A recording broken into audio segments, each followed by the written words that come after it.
sleeping. Beds can also spawn in igloos, but as I talked about in a different video, there appears to be strong evidence that a villager used this igloo, so that doesn't give us any new information. There's another place where beds can spawn, woodland mansions. However, these are different. Villagers don't use the crafted bed block. Instead, they prefer to construct their beds physically, sometimes creating ornate bedrooms. We don't ever actually see them sleep, but it's hard to imagine that they wouldn't use them. Furthermore, we know that illagers are physiologically similar to villagers, so it's no surprise that they would sleep as well. That's it though. We have 3 mobs that can sleep: villagers, illagers, and the player.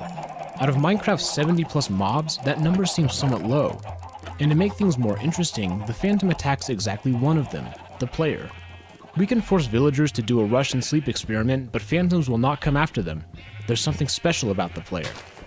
That statement seems to be an inherent truth to Minecraft, one which I've sort of avoided because it's a very complex topic. But it's not hard to see that the player is fundamentally different from the rest of the mobs in Minecraft. They can build and craft whatever they want. They can discover new things, rule over villagers, and farm mobs. I've talked about this before, but it's hard to deny that they have a place in the lore. The fact that there's an end to the game tells us that the player's actions matter. They affect the story. They can free the end. We can't just ignore them, and the fact that the Phantom is so deeply tied to the player forces us to recognize this. Simply knowing that the player is different is still not quite enough, however. The list of their unique features is long. Which one of these makes them a target for phantoms? At this point in the discussion, we still don't know. So let's shift our focus back to the Phantom itself. It may be tempting to think that the Phantom is some hallucination from sleep deprivation. That does seem to make sense, as this can occasionally occur in real life. But it's clearly false. Hallucinations can't kill someone by attacking them. Furthermore, the Phantoms drop phantom membranes on death, a physical item which wouldn't exist if the Phantom wasn't real. There is tangible proof that a Phantom is a physical mob, not some bizarre figment of the imagination. We can find some additional evidence from an unlikely source: cats. They're one of the tameable mobs. Cats hate phantoms, hissing at any that come near the player. Cats also have an interesting mechanic where they will sometimes bring an item to the player once they wake up. It's mostly the stuff you would expect, such as string, feathers, or parts of a dead rabbit. But what's intriguing is that cats can occasionally find phantom membranes. Although this seems inconsequential, it alerts us to a subtle point that may otherwise be missed. Phantoms exist somewhere in the world even if the player never stays up. This allows us to rule out the idea that the player's lack of sleep somehow creates phantoms. Rather, phantoms are attracted to a player. Cats are apparently able to find them sometimes. Let's take a step back and review the evidence. We know that sleeping is important. By not sleeping, phantoms are attracted. We know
that phantoms are real, physical beings that exist regardless of whether they attack the player.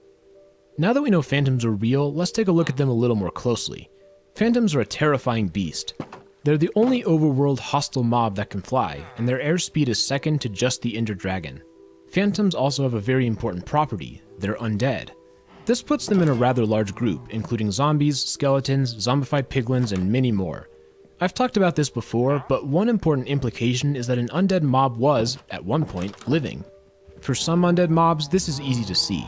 For example, a zombie villager was clearly a villager, and a zoglin was a hoglin. There are many undead mobs whose original beings no longer exist in the world. This group all has the same basic anatomy, humanoid and similar to the player. These are an extinct species of builders, a group which I've mentioned a few times before. There's evidence for their existence throughout the world. but none of them survived, becoming undead instead. We'll return to these builders in a bit. For now, we can recognize that many of the undead mobs can all be lumped into a single category. Now, the Phantom stands on its own among the undead mobs.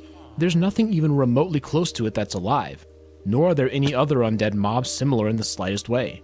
Nonetheless, we know that there was a living version of the Phantom at one point in time. So where is it, and what happened? This is one of the tougher mysteries we've covered on this channel. To think about it, it may be easier to eliminate some possibilities. The main use for the Phantom membrane is to repair the elytra. Does this mean that the elytra comes from the Phantom? I don't think so, for a couple of reasons. First of all, Phantoms don't spawn in the end, and elytra are found exclusively in the end. Second, the elytra appears to be beetle wings. In fact, the word elytra refers to the hardened wing protectors in real-life beetles. Phantoms are simply not beetles. We can see a clear spine and skeletal system, contrary to the exoskeleton found in insects. Phantom membranes are a material that happens to repair the elytra, not something that came from the same place. It's a convenient substitution. At this point, it really does seem that Phantoms are not related to anything else in the Minecraft universe. This is a very tricky subject. Now that we've examined the evidence, we're forced to make a bit of a jump here.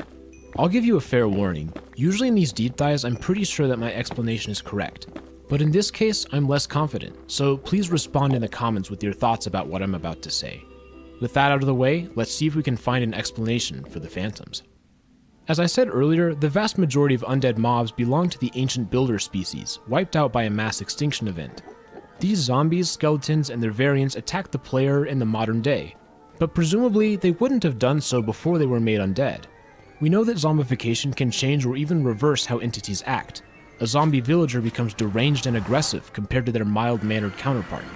And there's also evidence that the ancient builders worked alongside the Endermen, so it wouldn't seem as though they were inherently hostile when they were alive. What if the Phantom is the same way? Is it possible that in its living state it wasn't evil? The Phantoms have an uncanny ability to seek out players with a lack of sleep. That in and of itself is not a bad capability. In fact, if used correctly, Phantoms could be incredibly beneficial. I'm going to suggest that the ancient builders had a close relationship with the living Phantoms. There are tangible reasons why they would want to do so. We know that the ancient builders were explorers, using their ships to chart the world. Surely, sometimes they would get stuck, trapped, or otherwise incapacitated during their dangerous journeys. Rescue would be impossible, unless there was some way that they could be found. And it just so happened that there was a mob capable of this. A bird with a sharply attuned sense which could seek out entities that were weak with a lack of sleep. Perhaps their natural instinct was to hunt them, perhaps it was something else. Either way, the builders realized that the Phantoms had this ability, which, if harnessed, could be very useful. So they got to work, training and taming the Phantoms to be used for these search and rescue missions. Although it would be a tough task, having Phantoms would be enormously helpful in reducing loss of life in their explorations. Phantoms were not easily domesticated, and they probably had a tenuous relationship with the builders compared to cats or wolves, which were deep companions. But that was okay, since Phantoms were tools, not pets. They did their job, which was all the builders wanted. Then disaster struck. The mass extinction event began, and the zombie plague began to cripple their civilization. Cats and wolves happened to be naturally resistant, as were other domesticated animals such as cows and pigs. Not everything was so lucky. Some horses were afflicted. And Phantoms were not immune either. Those nearby converted to the undead form, which are the Phantoms we see today. As more builders began to fall, survival became tougher and tougher. This meant even more late nights on the run, hoping to escape the rapidly spreading disease.